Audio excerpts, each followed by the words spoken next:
Pemirsa, menghadapi anak milenial cukup berat. Ada tantangan bagi orang tua yang memiliki anak atau remaja yang sedang tumbuh di era milenial ini. Kunci untuk mengatasi tantangan ini adalah berkomunikasi dan toleransi.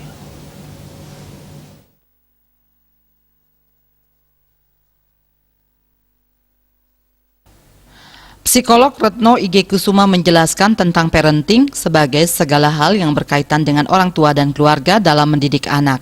Tiap zaman pasti mengalami perubahan karena perubahan itu yang abadi.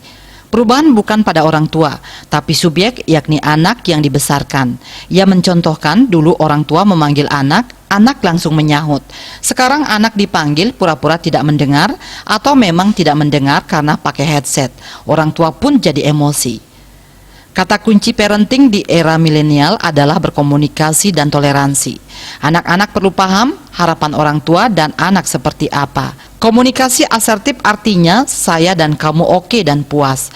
Jangan hanya puas sepihak. Perlu ada negosiasi, komunikasi, dan toleransi.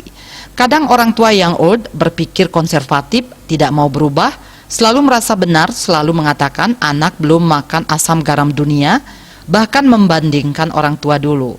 Saat ini orang tua milenial pemikirannya terbuka dan mau mendengar anak. Anak milenial perlu disentuh, dibisiki, dan jangan diteriaki. Retno memberi saran bagi anak yang kecanduan gadget, orang tua perlu mengajak diskusi daripada berprasangka. Bisa jadi anak memang sedang mengerjakan tugas karena sekarang zamannya pembelajaran daring. Keluarga perlu membuat jadwal atau kebiasaan untuk makan bersama, cuci piring, dan yang terpenting harus ada quality time. Terkait pola pembelajaran daring, Retno mengatakan perlu ada pemahaman yang sama antara guru dan siswa.